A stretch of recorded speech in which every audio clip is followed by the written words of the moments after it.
Muy bien, bueno, bienvenidos a todos en esta tarde de noviembre, con ya el calorcito en nuestras puertas. Es un placer para mí, yo soy Sebastián Magri, soy el subjefe de la Unidad de Gestión Clínica de Reumatología del Hospital Italiano de La Plata y el coordinador del grupo de estudio de vasculitis de la Sociedad Argentina de Reumatología, a quien le agradezco este espacio importantísimo para nosotros.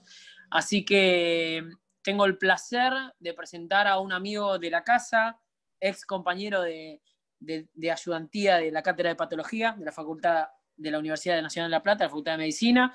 Y bueno, es un placer presentarles al doctor Sebastián Unisoni, que es el encargado en el Mass General o en el Massachusetts General Hospital de dirigir el centro de vasculitis, y es un gran hallazgo de las vasculitis sistémicas, y con quien compartimos hoy muy contentos la producción de las guías panamericanas de vasculitis sistémicas, todo lo que es ANCA y todo lo que es artritis células gigantes, que estamos en plena producción. Así que es un placer presentarte, Seba, todo tuyo.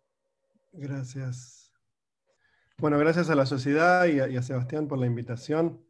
En los últimos 12 meses más o menos ya hemos charlado 2 o 3 veces, así que ya estamos como los chanchos, como diríamos. El tema que elegí es la aortitis idiopática.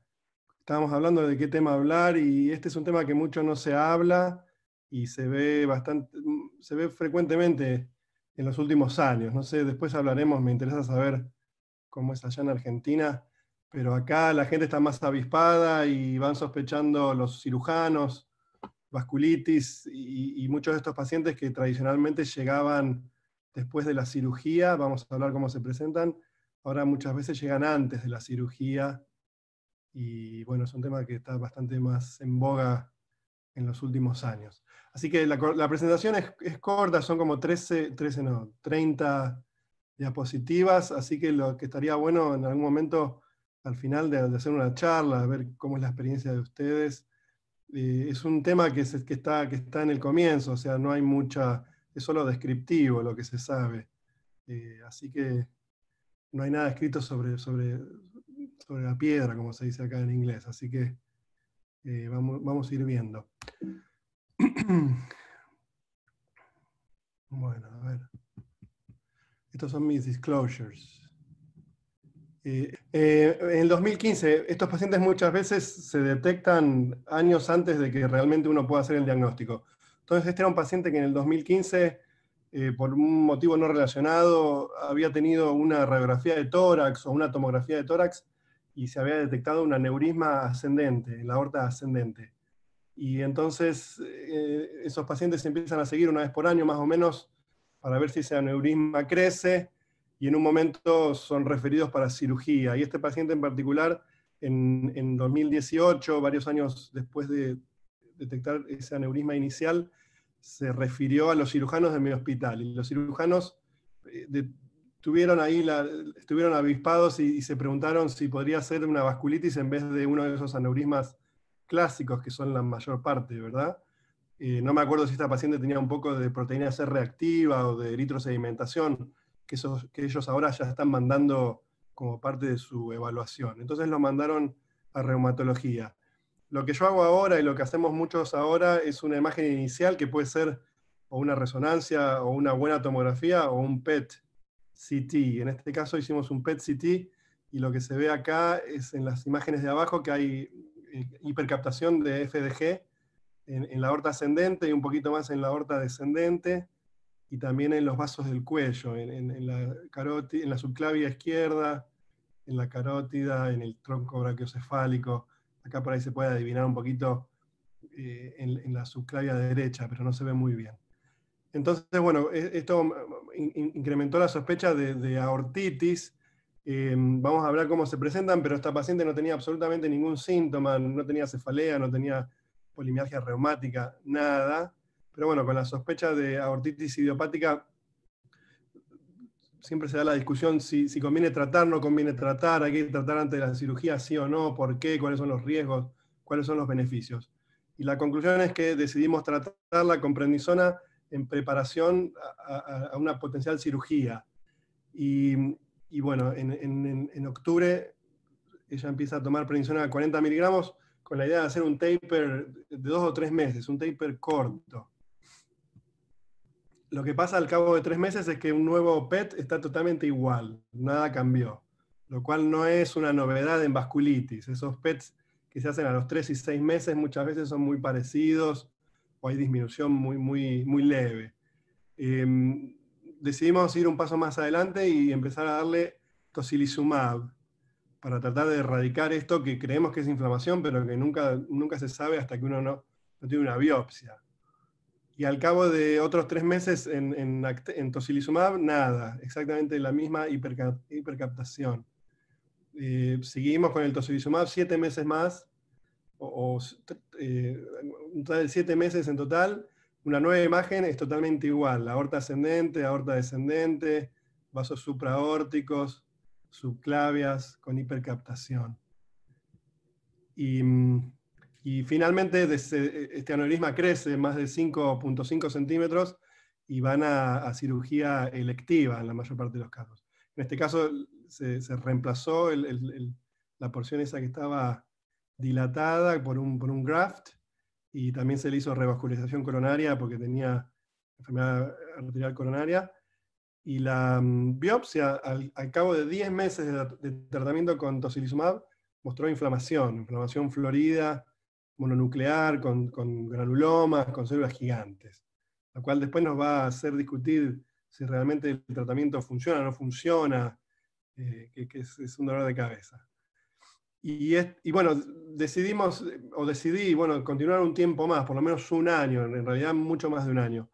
Y hace poquitito la volví a ver a la paciente, siempre subclínica, nunca tiene síntomas de nada, y las imágenes no cambian demasiado. Así que al cabo de 17 meses de tratamiento inmunosupresor, decidí pararle el tocilizumab y seguirla clínicamente por ahora, y el tiempo dirá. Y bueno, después discutiremos qué es lo que opinan ustedes. Pero bueno, ese es el tema es la de hoy, la arteritis idiopática. O clinically isolated aortitis, como les gusta clasificarla ahora después de una última revisión, erradicar el término de aortitis idiopática y poner clinically isolated, clínicamente aislada o algo por el estilo. ¿Cuál es la definición? Vendría a ser, es medio filosófico cómo llamarlo, pero es una entidad que está más reconocida en los últimos años, que tiene la característica de involucrar a la aorta torácica casi en el 100% de los casos, y específicamente a la porción ascendente de la aorta torácica, que para algunos es una single organ vasculitis, es una vasculitis de un solo órgano. Y para otros es una forma frustrada o incompleta de arteritis de células gigantes. Y el debate puede continuar porque en realidad nadie sabe. ¿Cuál es la incidencia o la prevalencia? Estos son algunos de los varios estudios. Debe haber 15, 16 estudios en total, no hay mucho sobre esto. Estos son algunos. El primero histórico del 2000 y del 2006 de grandes hospitales de Estados Unidos, viendo de todas las cirugías que se hacían por aneurismas aórticos, cuántos tenían inflamación. Y después le siguieron varios otros estudios en otros países. A grandes rasgos uno puede decir que estos pacientes que van a cirugía por aneurisma aórtico, entre, no sé, diríamos 3 y 9% tienen inflamación, en promedio 6% tienen inflamación y son aortitis, y de esas aortitis el 70% son clínicamente aislada y el 30% son otras aortitis. Serán arteritis de célula gigante, enfermedad de Takayasu, Cogans, Behçet's, sífilis, una variedad de otros diagnósticos. Pero a grosso modo, o visto de otro modo, uno puede decir que el 4 al 5% de todas las cirugías por aneurisma torácico van a mostrar esta aortitis idiopática. Y es esto. ¿Cuál es la epidemiología? Es exactamente igual que la epidemiología de la arteritis de célula gigante. Son pacientes añosos, mayores de 50, en general en 60, 70, 80 años, son más frecuentemente mujeres, son blancos en general, es raro en otras etnias o razas, y hay algunos factores de riesgo también muy pobremente descriptos, pero bueno, algunos estudios han analizado, obviamente, la edad, el sexo, la historia de tabaquismo, pareciera que aumenta el riesgo. En una minoría de pacientes uno va a encontrar que hubo una historia de arteritis de células gigantes o de polimialgia reumática en el pasado, muchas veces años, 5 años atrás, 20 años atrás, 10 años atrás. Pero la gran mayoría no tiene ningún antecedente reumatológico de importancia. ¿Cómo se presentan? Se presentan así, van a la emergencia por una neumonía, o se hacen un ecocardiograma por algún motivo cardíaco, y se detecta un aneurisma. Y ese aneurisma después se empieza a seguir en el tiempo, y en aquellos que, vamos a ver las indicaciones de cirugía, en aquellos que requieren cirugía, van a la cirugía pensando que es un aneurisma común y corriente, y la biopsia muestra inflamación. A veces vamos a ver que involucra más que la aorta ascendente, y raramente se presenta con disección.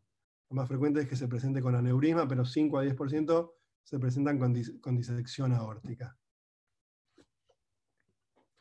De vuelta, los pacientes no sienten nada. A veces pueden reportar, si uno pregunta y pregunta, algún síntoma constitucional, un poco de pérdida de peso, cansancio, pero la gran mayoría antes de la cirugía se sienten perfectos, y una vez que se recuperan de la cirugía se sienten bien. Muchas veces la lesión crece y entonces hace efecto de masa y la gente viene con dolor de pecho, con disnea, pero esos son más síntomas relacionados con la lesión que está creciendo. Vamos a hablar que en una minoría de los casos esto se sospecha ahora de antemano. Si uno tiene la viveza de pedir una imagen, a veces uno detecta marcadores inflamatorios, uno puede empezar a hacer diagnósticos o sospecharlo antes de la cirugía. ¿Cómo se hace diagnóstico? De vuelta, esto nos llega ya al diagnóstico hecho. Nosotros lo único que tenemos que hacer es darnos cuenta descartar que no tenga otra patología reumatológica claramente definida, como arteritis de células gigantes. La biopsia muestra dos patrones en general. El más frecuente, más del 90% de los casos, es muy similar, yo diría indistinguible, de la arteritis de células gigantes y hasta de la arteritis de Takayasu. Es una inflamación crónica, con infiltrados mononucleares, con linfocitos, con macrófagos, a veces con células gigantes. Hay daño en la pared vascular, hay degeneración de la media, hay necrosis laminar. Uno, si tiñe para elastina, ve que hay destrucción de las fibras elásticas. Y en una minoría de los casos las formas son puramente linfocitarias. No hay tanto granuloma, no hay tanta célula gigante o macrófago. Esas formas puramente granulomatosas son las que uno tiene que distinguir de sífilis en algunos países y de enfermedad por IgG4. ¿De qué otra forma uno puede acercarse al diagnóstico, o uno puede preguntarse qué pasa con los marcadores inflamatorios? La mayor parte de las veces son normales y a veces están mínimamente elevados. Entonces no ayudan. ¿Y qué pasa con las imágenes? Las imágenes, como dijimos, la mayor parte de las veces va a ser un aneurisma, raramente va a ser una disección, y raramente va uno realmente ver esos cambios de la pared vascular que ve en la arteritis de células gigantes. Algunos estudios reportan que encuentran un poco de engrosamiento de la pared vascular, pero la mayor parte de los estudios no lo reporta, y los casos que yo veo en una minoría. La mayor parte del tiempo la aorta está aneurismática, pero la pared está finita, tiene 1 o 2 milímetros y uno no sospecha vasculitis. ¿Cómo ayuda el PET? ¿Cuál es la sensibilidad del PET? No se sabe. Hay algunos, como les mostré en un ejemplo anterior, uno puede llegar a detectarlo, pero yo tengo ejemplos de todo. Tengo pacientes que han tenido el PET caliente y en la cirugía la biopsia vino normal, o sea que fue un falso positivo, y pacientes que tenían un PET totalmente normal y la biopsia vino bien inflamatoria. Así que esto habrá que contestarlo con más investigación en el futuro. Pero bueno, lo que hay que saber es que en general este paciente no llega ya con el diagnóstico, y que los laboratorios y las imágenes raramente ayudan en el prequirúrgico. Esto es lo que uno ve cuando hace una biopsia, las formas granulomatosas a gran aumento, infiltrado mononuclear en la media, a veces hay necrosis laminar, como se ve acá, en material eosinofílico acelular, y si uno pone el power en esas células son linfocitos, macrófagos, y muchas veces hay células gigantes multinucleadas. Las formas linfocitarias, infiltrados predominantemente en linfoplasmocítico. Y después a veces uno las engancha tarde y son pausicelulares. Lo que uno ve más que nada es daño, como se ve acá, necrosis laminar y disrupción de las células de elastina, que tienen que formar acá como un entramado bien intacto, negro, y acá se ve que tienen como unas islas en el medio donde ha habido rotura y daño.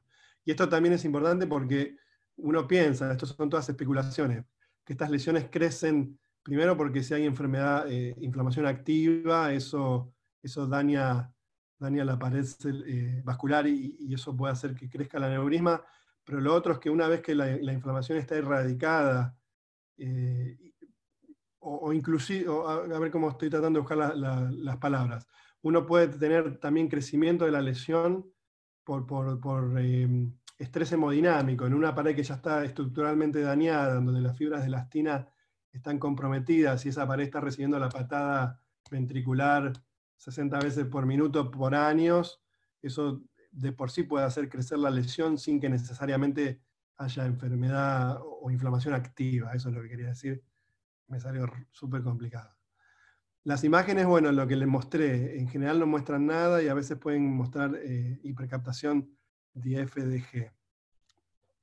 ¿Cuál es el diferencial? Lo mencionamos. Lo más frecuente o más importante es, yo diría que el diagnóstico número 2 de las aortitis que uno va a tener por biopsia, acuérdense, el 70% van a ser clínicamente aislada. La que viene después es la arteritis de células gigantes. Y después todas las demás. La arteritis de Takayasu, en general estos pacientes son más jóvenes, la enfermedad IgG4, con la histología que es más linfoplasmocitaria, si el paciente tiene úlceras orogenitales, la enfermedad de Behçet, si el paciente tiene pérdida de la audición, enfermedad inflamatoria ocular, el Cogans. Hay varios casos en la literatura de artritis reumatoidea con vasculitis secundaria, o lupus o sarcoidosis con vasculitis secundaria, raramente las espondiloartropatías asociadas a HLA-B27. Después hay un grupo de misceláneos que uno va a encontrar case reports, como la parenteritis nodosa, inclusive la vasculitis asociada a ANCA, la policondritis, relapsing policondritis, y los tres últimos grupos son importantes. Uno, en la era de los checkpoint inhibitors, de las medicaciones antineoplásticas, que uno ve un montón de síndromes, desde artritis inflamatoria, también PMR y vasculitis, y en muchos casos vasculitis de grandes vasos, incluyendo aortitis. También se ve con los factores de crecimiento hematopoyéticos, muchas veces. Después lo otro es que hay veces que pacientes tienen enfermedad, esto es más para el patólogo a veces se rompe la cabeza tratando de descifrar si es realmente una aortitis o es un paciente con aterosclerosis con una respuesta inflamatoria exuberante. Pero bueno, la aterosclerosis a veces puede gatillar una respuesta inflamatoria y confundir. Y después lo otro, bueno, estos pacientes vamos a ver que muchas veces requieren segundas cirugías, y ahí todo se complica porque ya la aorta está manipulada y a veces uno no sabe si es inflamación inducida por la cirugía previa, el graft, lo que fuere que le pusieron adentro a la aorta, o es realmente inflamación de novo. Y bueno, y lo que no dije, y quizá es más importante para países en desarrollo, son las aortitis infecciosas, desde los aneurismas micóticos, que son infecciones por bacterias piógenas, hasta tuberculosis, micosis endémicas como la histoplasmosis, y sífilis, que en una época quizá era una de las causas más importantes de aortitis. Entonces, ¿cómo es el manejo? Y me parece que vamos a tener un montón de tiempo para discutir. El manejo es quirúrgico y médico. Lo más importante es quirúrgico. Las indicaciones de cirugía son muy similares a cualquier otra indicación de cirugía en aneurisma torácico ascendente. Si el aneurisma está creciendo rápido, y eso quiere decir más de medio centímetro por año, o el aneurisma pasa a los 5,5 centímetros, entonces el riesgo de ruptura aumenta exponencialmente y tiene indicación de cirugía. Si hay disección tipo A, que involucre la parte ascendente, tiene indicación de cirugía. Y si hay un aneurisma de cualquier dimensión o diámetro y está causando que las válvulas aórticas se separen y haga insuficiencia aórtica significativa, esa sería como una quinta indicación de cirugía. Y lo que se hace es bien mecánico, se reemplaza la porción de la aorta que está enferma, y a veces, según sea necesario, si hay valvulopatía o enfermedad coronaria, se hace algún otro procedimiento secundario. Acá a la derecha hay unas fotos de algunos. Si es solo el ascendente, se pone el graft ahí. Este es un hemi ascendente y medio arco. Acá me están tapando las fotos. Acá es el arco entero con reimplantación de los vasos supraórticos. Y la de abajo se las pongo en la próxima diapositiva. Se llama Elephant Trunk Procedure. Y es para aquellas lesiones que son muy extensas. Es un procedimiento en 2 tiempos. Hacen el primer tiempo y después, al cabo de varias semanas, el segundo tiempo. Lo que se hace es, en principio, ir a la aorta, abrir la parte que está, la parte proximal, aneurismática, como se ve acá en la foto, y después el graft ese que se pone, que es el elephant trunk, primero se invagina sobre sí mismo, se mete en la parte distal y se retracciona la parte que está invaginada, eso se cose, la parte distal se cose, y la trompita queda ahí flotando, por eso se llama elephant trunk. Esto que les voy a mostrar acá es la parte del graft que va a quedar flotando para el segundo tiempo. Y lo que se procede a hacer es de-invaginar esa parte que está invaginada, y esa va a ser la parte que va a corregir el defecto proximal.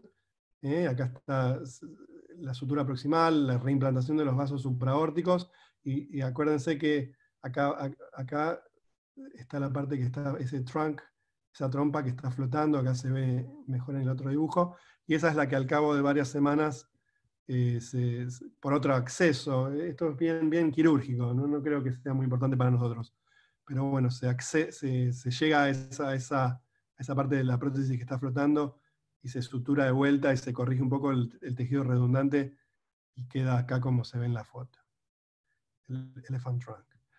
El manejo médico, esta es la gran controversia. No hay indicadores claros de cuándo y cómo tratar.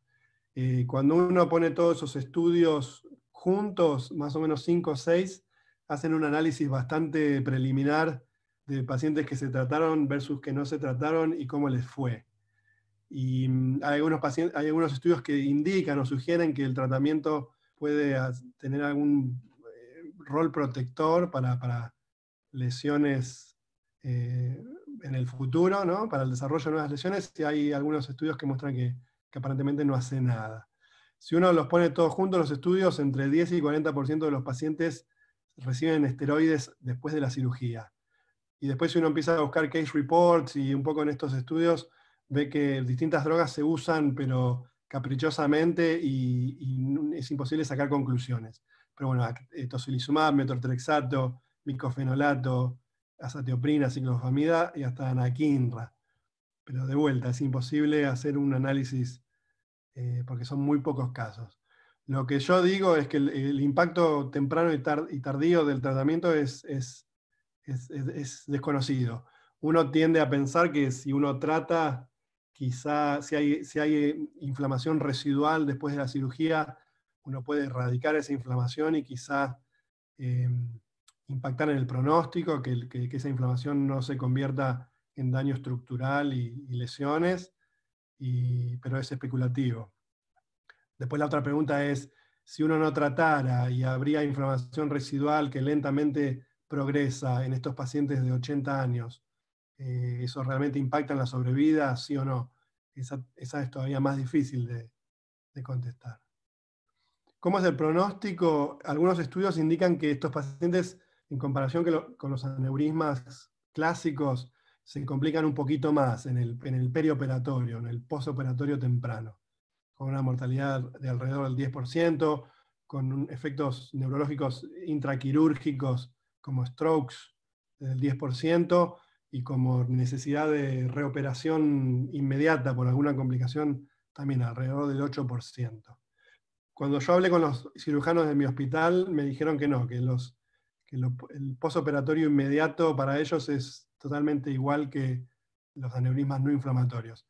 Me imagino que tendrá que ver un poco con la experiencia del equipo quirúrgico. ¿Cómo es el pronóstico a largo plazo? Y esto es donde la cosa está cambiando, porque si uno estudiaba esto hace 3 o 4 años, muchas veces uno se terminaba convenciendo de que esto era una lesión aislada de la aorta ascendente, que se corregía con cirugía, y uno después se olvidaba. Entonces ya no tenía que hacer más nada. Esto está cambiando porque hay muchos reportes que dicen no, que es distinto. Hay algunos estudios que comparan el pronóstico de esta aortitis idiopática con las aortitis por arteritis isógenas gigantes y Takayasu.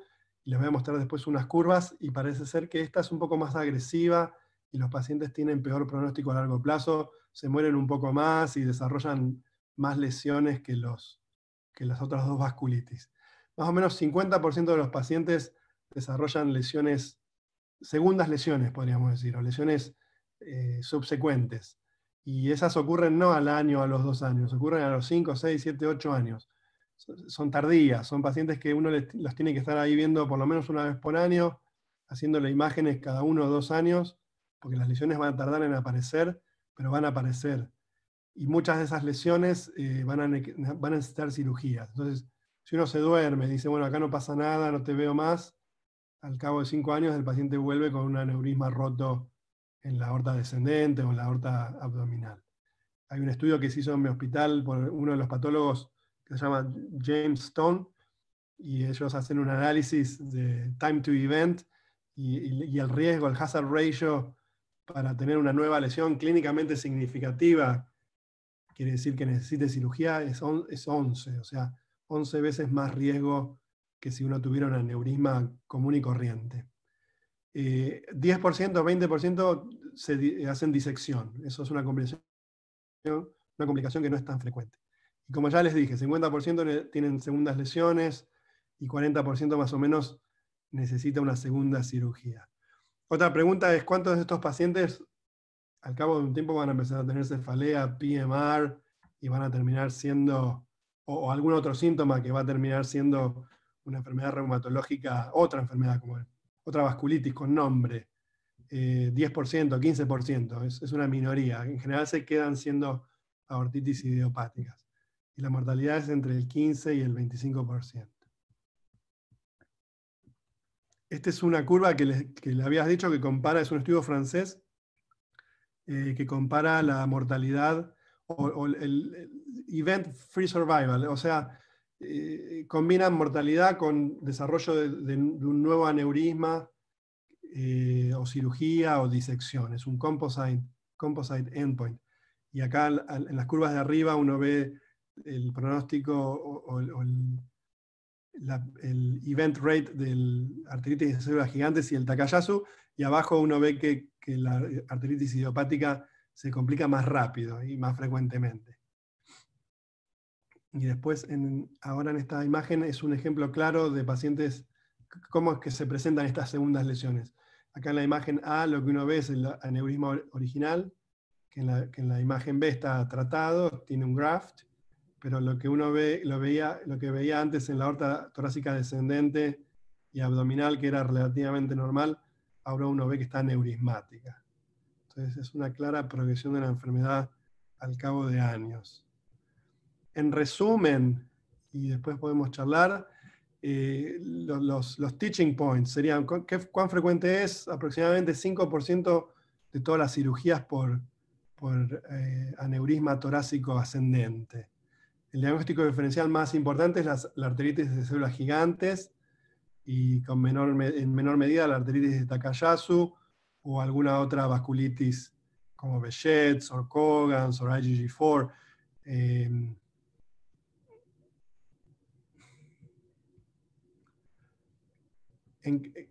esto que no lo hablamos, ¿cuán frecuentemente estos pacientes al momento del diagnóstico tienen una lesión concomitante en algún otro lugar del árbol vascular? En 50-75% de los casos.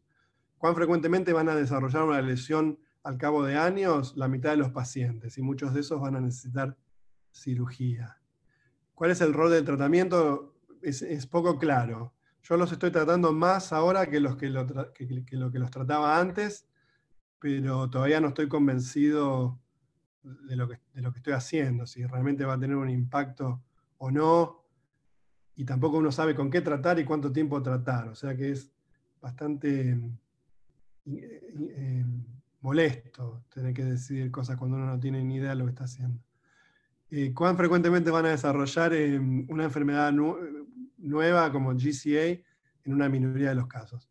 Y este es el manejo, cómo yo propongo y otros también proponen manejar estos pacientes. Bueno, en principio una buena evaluación. Nosotros somos expertos en hacer todas esas preguntas que no hace nadie. Muchas veces uno detecta que no, que el paciente tenía cefalea, le dolían los hombros, tenía rigidez mantenal y era una artritis de células gigantes del libro. Pero bueno, nosotros ahí para hacer todas las preguntas que tenemos que hacer y darnos cuenta de que no hay nada más y que esto es una artritis, una ortitis idiopática. Lo otro que es muy importante o útil, por lo menos para mí, es juntarse con el patólogo a discutir sobre la biopsia, a ver si se ve algo característico de sífilis o de IgG4 o de alguna otra entidad. El otro punto que es súper importante y a veces no entienden los cirujanos muchas veces estos pacientes están internados en el piso de medicina y uno va y da recomendaciones y parece que no las entienden porque uno indica que quiere que le hagan un estudio vascular del cuello, el tórax, el abdomen y la pelvis. Y ellos te miran así como, pero si tiene una ortitis en la aorta descendente.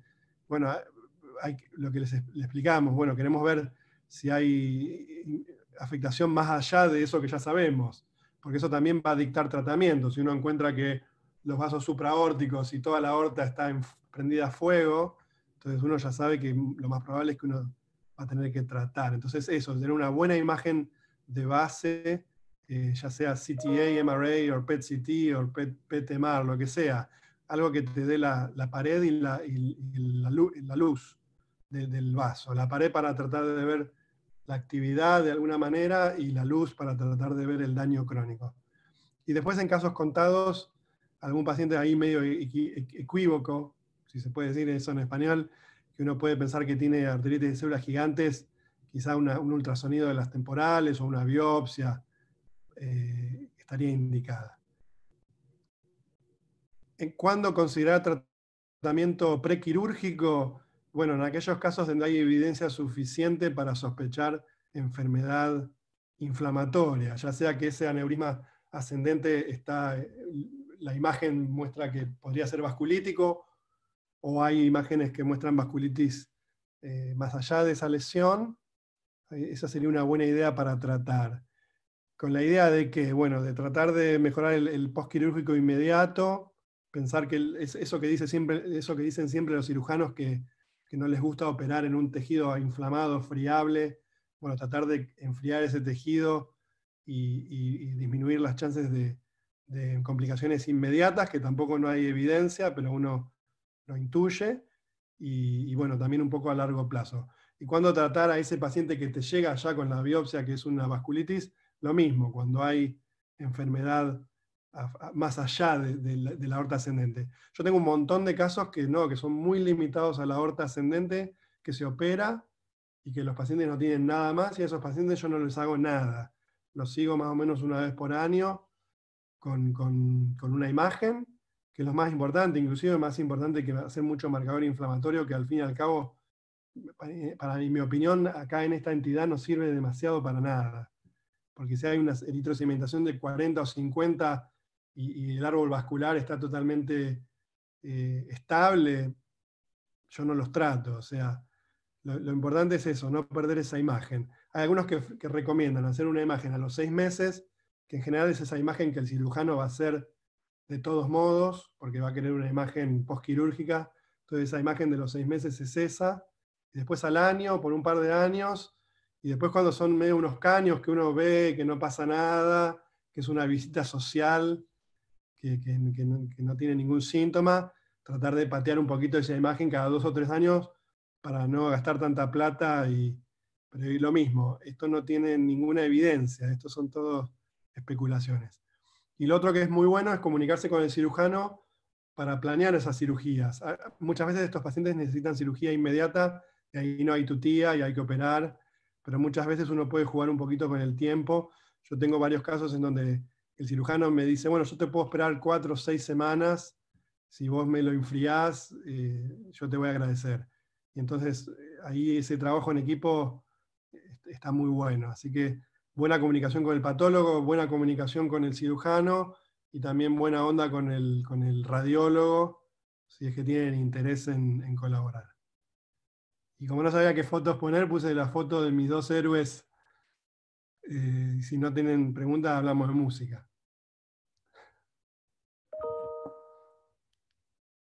Bueno, Seba, no, creo que va a haber, hay un montón, yo tengo un montón de cosas pensando y bueno, obviamente que esos 2 héroes creo que los compartimos casi todos por ser argentos y fanáticos de música. Gracias, una charla muy amena, muy clara. Hay algunas preguntas. Por mi parte, creo que por lo menos en la casuística nuestra, en nuestro centro, tenemos un gran tema con la parte vascular, ¿no? La conexión con los cirujanos vasculares para nosotros es clave, porque el tema es enterarse de esos pacientes. La primera discusión es empezar a buscarlos y encontrarlos. Esos pacientes andan caminando por el hospital y uno no sabe en qué están. Ese es el gran problema, porque cuando te lo derivan, cuando le late la arteria temporal, si te lo derivan, pero nadie te va a derivar un aneurisma, ni mucho menos, y menos de aorta torácica. Y otra cosa que siempre me hace ruido, que lo estamos siempre pensando con el equipo, es esto de ¿por qué no es una arteritis sola gigante? Digamos? ¿Por qué? ¿Por qué si hay un granuloma? ¿Por qué si hay una célula gigante multinucleada? ¿Hay célula de Langhans? ¿Hay corona linfocitaria? ¿No hay calcium en el medio? Digo, es un granuloma. Un granuloma no lo hace cualquier enfermedad. Hay una reacción inmune y una hipersensibilidad retardada que genera una reacción inmunológica distinta de una aortitis de otro estilo. Entonces digo, para hablar de una SOB o una vasculitis de órgano simple, por fuera de una CG sin granuloma, es extremadamente difícil poder aislarlo, ¿no? Sí. Así que, y la otra es por qué si yo le pongo el PET y veo inflamación, ¿por qué no responde al TOSI? ¿Por qué si en Yayacta veo una respuesta de una manera y veo un TOSI que anda perfecto, en estos pacientes no funciona? O sea, por más que sean reporte, bueno, vos tenés una gran experiencia, ¿no? Esas preguntas son medio irrespondibles, digamos. Sí. Con respecto son 3 cosas las que dijiste. La parte de los pacientes andan caminando por ahí, es verdad. Depende un poco de colaborar en tu centro y armarte de medio los equipos. En cuanto se establecen las conexiones, después la cosa va funcionando. Lo primero que se hacía es ir directamente al archivo de patología y ver cuántas de esas... bueno, diría, hay un paso previo, que el cirujano mande las biopsias sistemáticamente a patología. Hasta, no sé, en los últimos 10, 15 años eso en muchos lugares se hace, pero antes no se hacía. No sé, en los hospitales si eso se descarta o va al laboratorio. Después meterse en los registros. ¿Mandan las biopsias ustedes, los cirujanos, automáticamente? Sí, el tema es que antes de generar esto, cuando nosotros empezamos a trabajar con vascular desarrollaba toda la parte más importante de cirugía y uno tiene que ir a presentarse, hola, existen enfermedades autoinmunes que afectan a la aorta y son inflamatorias, digamos. Ahí es cuando se produjo este encuentro, cuando empezamos a hablar de vasculitis sistémica, ¿no? Sí. Pero eso está, sí, claro que está. El tema es presentarse y estar.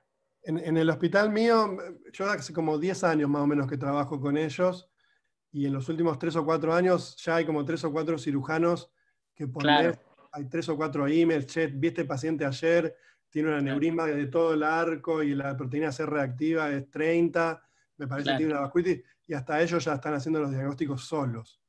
Pero tardó, al principio no se podía. Y después, bueno, si esto es arteritis de células gigantes o no, es difícil ser categórico. Y es válido que uno diga, para mí es una forma incompleta de arteritis de células gigantes, para mí no.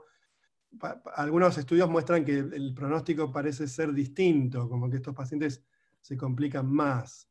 Y a veces esas respuestas granulomatosas son respuestas estereotipadas que no necesariamente definen entidad, o sea, Takayasu sífilis, histoplasmosis, GCA. Sí, claro.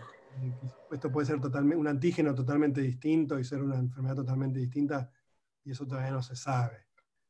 Y después lo otro, bueno, yo mostré un caso solo. Hay un montón de casos que parecen responder a inmunosupresión y a tocilizumab, prednisona. Yo mostré como un caso, como se dice, extremo, de un paciente que Sí. no le dabas con nada. Pero bueno, hay algunos que mejoran. Bueno, hay alguna preguntita que te leo de la doctora Marina de la Vega. ¿Con qué método los seguís preferentemente para ver respuesta, PET y cada cuánto? Bueno, más o menos dijiste. Sí, a mí soy muy hinchapelotas con lo de la pared y la luz, y que si me dan a elegir en algún momento y me apuran, te digo que me importa más la luz que la pared. Acá está muy de moda el PET, y todo el mundo habla de PET, PET, PET, y está muy bien, pero si uno hace un PET solo, un PET CT, no tiene buena imagen de la luz, entonces uno no No. sabe muy bien si hay estenosis, esto en general para Takayasu o GCA. Entonces no tiene mucha imagen de la luz. Y el éxito del tratamiento de las vasculitis de grandes vasos es que los pacientes no te hagan aneurismas y estenosis. O sea, si hay que elegir, si vos me decís, puedes hacer PET-CT o CTA, y yo voy a elegir CTA a largo plazo porque eso me va a dar la pared con bastante decencia y la luz. Lo que podemos hacer nosotros acá es ponerle al radiólogo, cuando hacemos un PET-CT, que le den contraste y transformamos ese PET-CT en un PET-CTA, y eso te da todo lo que querés. Entonces la idea es tener un método de imagen que te dé luz y pared, y cada cuánto, bueno, eso, cada año, a grosso modo cada año, y al cabo de un tiempo, si ves que no pasa nada, hacerlo cada 2 años, hasta que haya más evidencia. Bien, bien. La doctora Gladys Herrera pregunta, ¿las aortitis de causa infecciosa como la tuberculosis, la evolución postquirúrgica es similar? No tengo mucha experiencia en eso, no he visto ni un caso. He visto casos de aneurisma micótico, 3 o 4, no demasiados. Esos pacientes se operan si la lesión está ahí peligrosa, y reciben antibióticos y andan bien. Pero aortitis tuberculosa no he visto. Poco. Pero, Eh, bien, el doctor Weiderhol, bueno, coincide con tus ídolos musicales y dice, bien. en tu experiencia, ¿qué usás en primera línea como inmunosupresor? Muchas veces los enfrío un poco con prednisona, con un curso corto, un curso de 2 o 3 meses, y a veces los sigo solo con eso en el tiempo. No tengo un sistema, es medio complicado Sí, contestar la claro. pregunta, porque no tengo un sistema. Más frecuentemente ahora estoy tratando de ahorrar más esteroides, y a veces uso tocilizumab con un curso corto de prednisona, y mantengo el tocilizumab por lo menos por un año, pero en una minoría de pacientes. Por suerte, la mayor parte de los pacientes son esos clásicos de aortitis ascendente aislada que los operan y que vos le haces una imagen, la imagen es negativa y que no tenés nada que hacer, te sentás en el asiento trasero y vas paseando con ellos.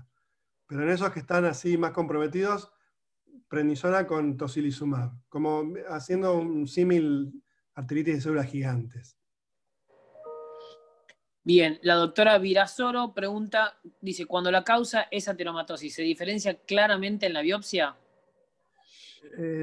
Sí y no, depende de tu patólogo. Nosotros tenemos Es verdad eso. Jim Stone, es uno de estos que está ahí siempre empujando por las clasificaciones, y es un tipo que es apasionado. Entonces cuando lo vas a ver, sabes que vas a estar ahí como 40 minutos y te querés ir y no te puedes ir porque te sigue mostrando cosas. Entonces él más o menos tiene cancha para diferenciar. Pero y aparte porque los ve todos los días. Pero me imagino que no es tan fácil para alguien que no tiene tanta experiencia. Bien, la doctora Luciana Casalla dice, muy buena la presentación. Ante la falla de tocilizumab, ¿tiene algún lugar los anti-TNF como tratamiento? No he visto ningún caso y no lo he usado nunca. Lo que viste que uno a veces tiene estos pacientes, uno saca analogías de otras enfermedades. Entonces uno acá saca un poco analogías de arteritis de células gigantes. Y sí. Entonces uno a veces termina usando metotrexato, si es que no puede usar Actemra porque no está aprobado, porque hay antecedentes de diverticulitis o lo que sea. Uno puede usar metotrexato. Y después uno se pone creativo cuando la cosa falla y ahora, no sé, mucho no tendría que decir, pero uno empieza a agarrar fármacos de otras enfermedades y empieza a probar inhibidores del JAK, pero no, las drogas si uno lee los reportes, bueno, prednisona es la más usada, metotrexato viene segunda, tocilizumab en los últimos años, y después algún case report con no ciclosporina, ciclofosfamida o azathioprina o micofenolato. Yo estaba pensando en la pregunta que no te hice, pero en realidad, si vos pensás que el saco neurismático, que el aneurisma es una complicación, ¿sí? Un fenómeno de complicación posterior a la inflamación, ¿no deberíamos pensar en hacer una búsqueda en una situación del árbol arterial silente para evitar esto a largo plazo? ¿O te parece que no tiene sentido porque solamente queda aislada? Digo, por definición queda aislada la ortitis. No entendí la pregunta.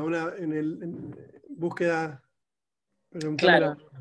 Buscar en forma sistemática el compromiso en algún otro espacio del árbol arterial, porque uno piensa que hay un fenómeno inflamatorio previo con la producción de granulomas y que posteriormente se generan los aneurismas. Sí, no sé si respondo, pero esa es la idea de hacer una imagen bien abarcativa para ver hasta dónde llega el proceso. Sí. Guiado por el PET, decís. Sí, en ese caso yo diría, la pregunta venía, ¿qué usas vos más frecuentemente? En el momento del diagnóstico quizá está bueno tener mucha información de la pared. Entonces el PET, si uno pudiera hacer solo un PET, bueno, uno lo hace. En aras de tener pared, si uno pierde el lumen, uno hace la imagen de PET para el diagnóstico, está muy bien. Bien. Sí. Bueno, creo que estamos en más preguntas. Para que me fijo si hay alguna pregunta más en el chat. A ver. ¿Por ahí alguien quiere decir algo? Si alguno quiere hablar, si alguno tiene ganas de decir algo. Doctora de la Vega, la veo ahí prendida. Desmuteé. Está muteada. Vamos a poner las caras todas así como no. Sí, eso sería buenísimo. Había muchos más, pero algunos ya se bajaron, así que... Maína, no te escucho nada. Ahí está. A ver si Roberto la podés habilitar a Maína, que está muteadísima. Está habilitada, pero no... Pero está ella muteada. El lenguaje de señas. La máquina o el micrófono. Bueno, está muteada. Una lástima, no la podemos escuchar.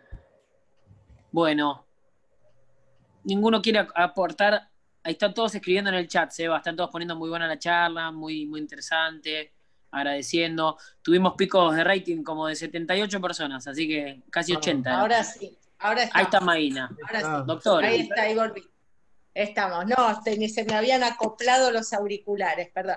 No, el tema a veces que nosotros planteamos, bueno, cuando te llega con el diagnóstico en la biopsia, si bien lógicamente tenés toda la complicación del tratamiento y todo el paciente que mostraste, que bueno, es artesanal, digamos, cómo lo tenemos que tratar.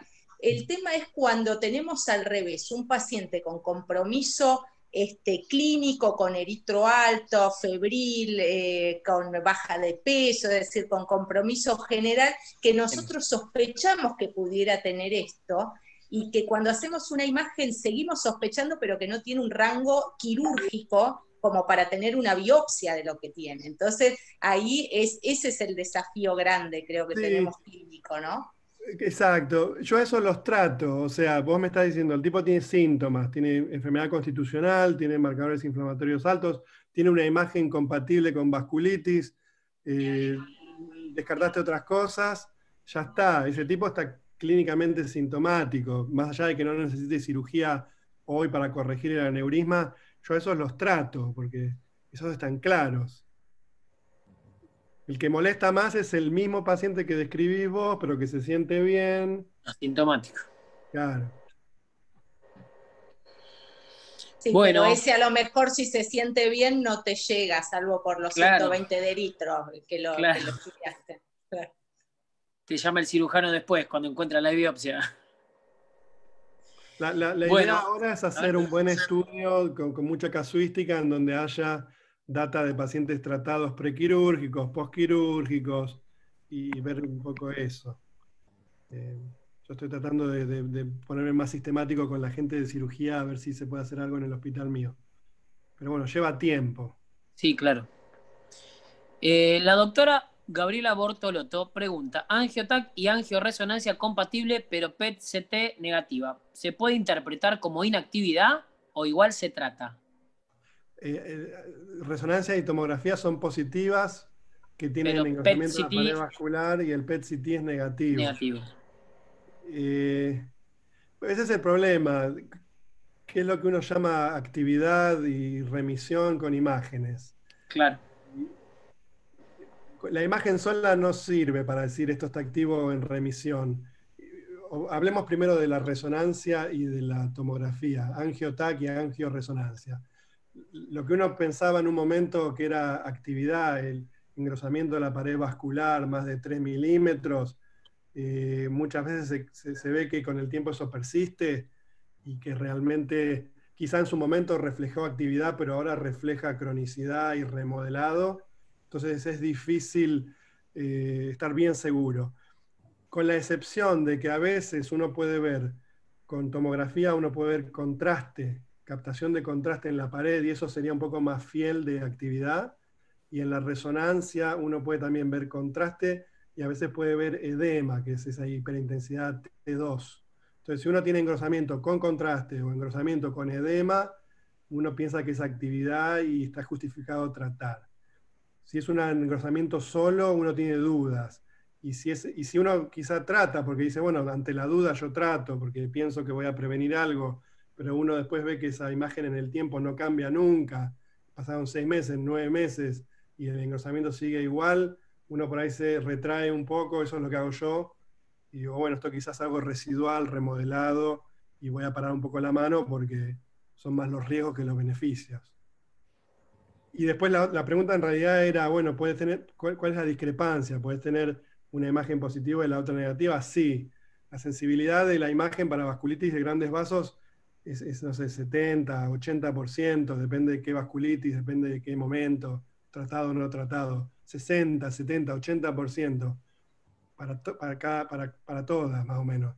Y a veces una es positiva y otra no. Hay un estudio en Takayasu y GCA de Grayson comparando resonancia y PET.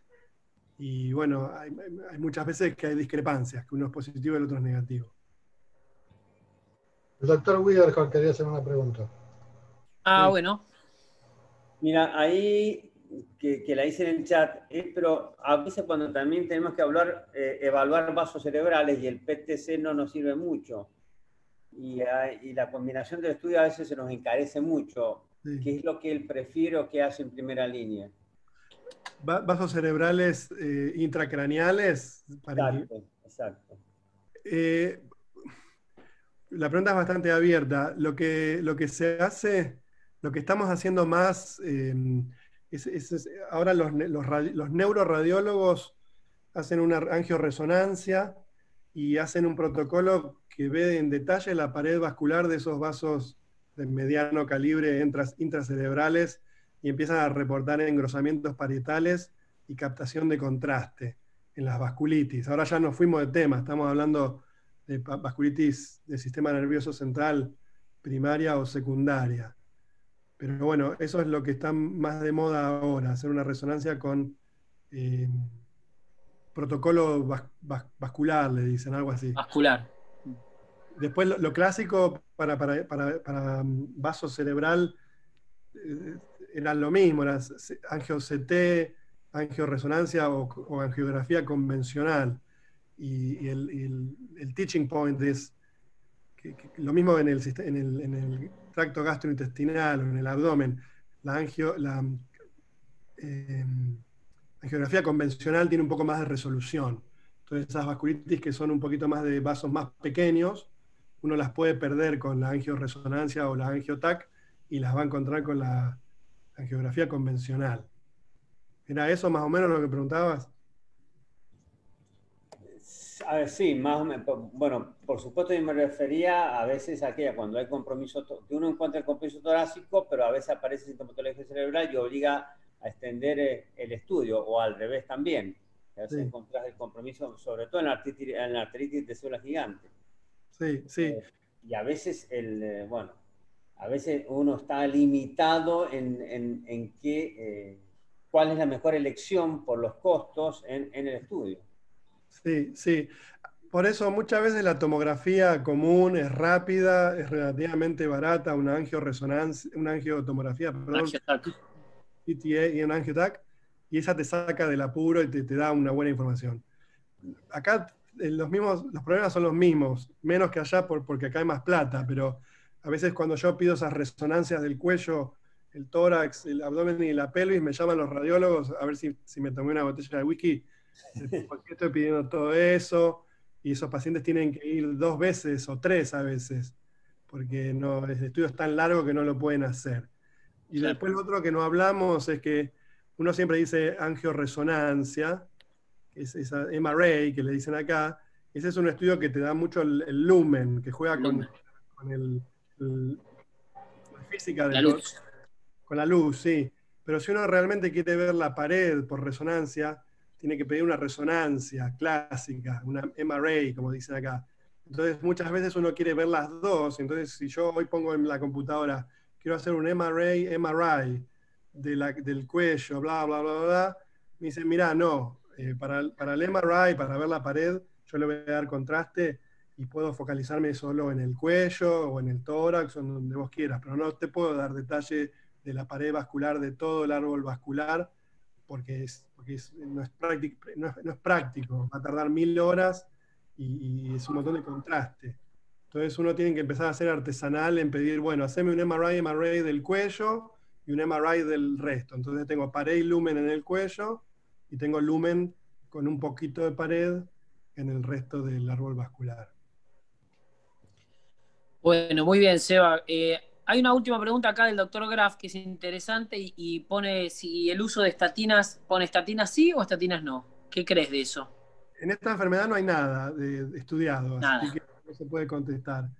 En PCA, no, yo pienso que hay un estudio o dos, quizás vos te lo acordás, Sebastián, nada revolucionario. No, no había buenos resultados, no había un dato contundente a favor del uso, estaba siempre en el medio, por lo menos lo que vimos nosotros. Sí, lo que se recomienda es sentido común, como tienen todos, o sea, si hay enfermedad cardiovascular, tratar de prevenir esa injuria aterosclerótica, ¿no? El tipo ya tiene vasculitis, bueno, prevenir la aterosclerosis lo más que puedas, entonces agarrate de cualquier excusa para tratar la presión, el colesterol, la diabetes y lo que sea. Y sí, disminuir el accidente de placa, por más que lo que va a tener hay que evitar que el tipo tenga más complicaciones, pero nada con respecto a lo vasculítico, ¿no? Exacto, sí. Y lo mismo para Takayasu y quizás más importante en Takayasu porque son más jóvenes y tienen toda la vida por delante. Bueno, muy bien. Creo que no hay más preguntas. Seba, un placer, una tarde divina para los que nos gustan todas las sistémicas raras y como siempre agradecerte un montonazo porque para nosotros es un momento muy grato para los que hacemos esta especialidad y encontrarnos con amigos a la distancia donde dábamos clase en la misma aula de patología con Poncinibio, que todavía va jubilado, nuestro profesor donde dábamos clase. Así que es un placerazo y te agradezco un montón desde parte de la Sociedad Argentina de Reumatología por el espacio que nos dio. Y para todos, la verdad que tuvimos 80 personas escuchando un miércoles a las 5, es bastante importante para nosotros. Acá el doctor Salinas dice si gana Trump, así que estamos esperando que no. Ojalá que no, no sé, Ojalá vamos a ver, ojalá que no. Bueno, les agradezco un montón y nos vemos, nos estamos viendo bastante seguido, así que... Nos estamos encontrando con las guías ahora, trabajando con las guías de Panlar. Bueno. Chao. Gracias, Eva. Gracias a todos por haber estado, un placer. Felicitaciones, Gracias, muchas gracias. Gracias, chau a todos. Chau. Nos vemos. Gracias, Roberto. No, gracias a ustedes. Chao, nos vemos. Chao, chao.